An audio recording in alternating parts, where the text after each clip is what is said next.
Food is a human right.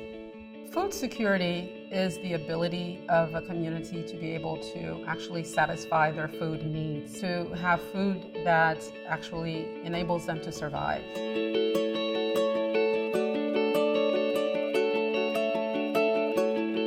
The Global Fund for Women decided to invest in rural women's organizations in 3 countries, Burkina Faso, Kenya, and Uganda. We did this because we wanted to make a case for the important work that rural women were doing to address food insecurity via sustainable agriculture and also promotion of women's rights.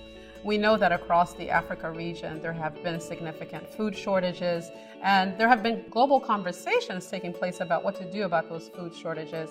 But usually rural women's organizations are not part of those conversations. When we think of women's rights, we think of their ability to provide for their families, to choose the kind of food that they want to eat, but also to be able to be part of decision making in terms of agricultural policies, in terms of food production policies, to be at the table locally, nationally, and globally. And we noticed that women were not at those tables. We also wanted to support those women's organizations that were advocating for women to be able to own land, the land on which they grow the food.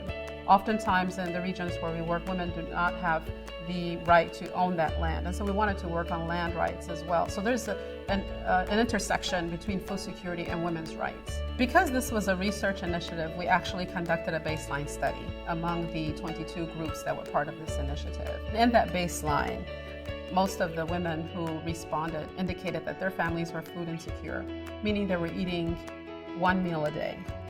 In a few cases, 2 meals a day. That really stood out.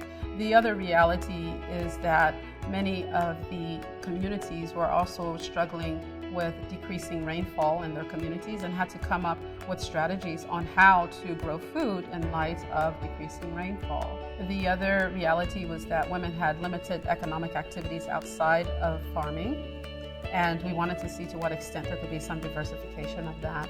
And we also wanted to support the women's organizations with whom we were partnering to actually strengthen their capacity on agricultural programs to rural women. And so that was a very significant goal of the initiative. While the 22 groups had some history of working and providing training in the field, they wanted to actually become more professional at it, and they needed funding in order for that to happen.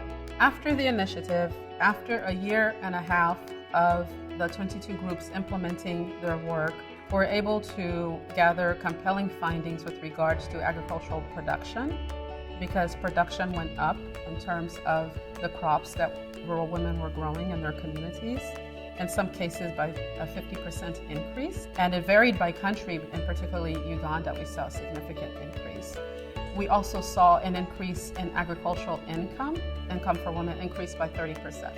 At the same time, we also saw an increase in the number of women who were able to add other income-generating activities, an increase of 25% of women who were able to diversify and add other types of income-generating activities, such as food processing, such as petty trade. We did an impact evaluation and compared it to the baseline evaluation, and depending on the country, the increase is from 50 to 90% in terms of families being able to eat 3 times a day, which is really exciting, which is really, what everybody should have. Agriculture, that actually means having food in the society, but not only food that is enough all the circles, all the way in the year, where communities, especially households, mothers can afford to have food at all times. So we are looking at areas where we can empower them, especially to do with knowledge and information, for them to be able to have better sustainable practices to ensure that that food is on the table and that food is there tomorrow as well. Right now you can see women organizing when there is a field day. The women are carrying pumpkins, they are carrying dried vegetable. Even during the big show in Kakamega, the ASK show, the women are the one leading. They are working with the agriculture officer to demonstrate their power in producing bananas, pumpkin, indigenous food that was lost in the community. Yes. And it's really working positively.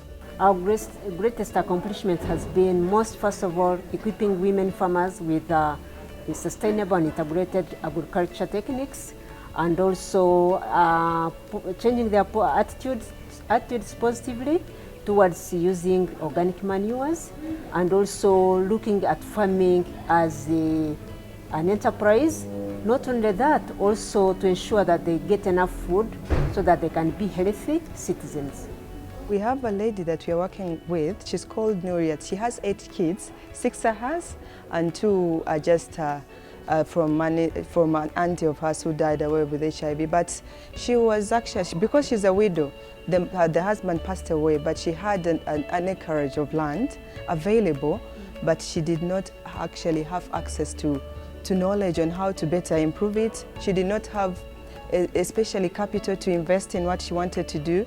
But from the trainings that we did with her, she has now not only cultivated 1 acre of land, she has extended her farm because she's aware that if she does extensive farming, she can have better yields.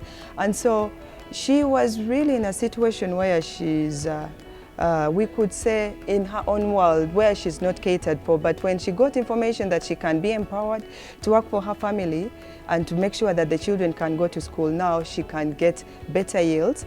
The 4 out of the 8 children are now already in school. And initially, she was seated with the children not knowing how to do. But besides not being sure of where to get enough food to feed a big family like that. Now, such stories where people have food in Uganda for not today, but also tomorrow, is just assuring. So she has a peace of mind because she now knows what to do and how to go about it. Yeah, we feel very proud.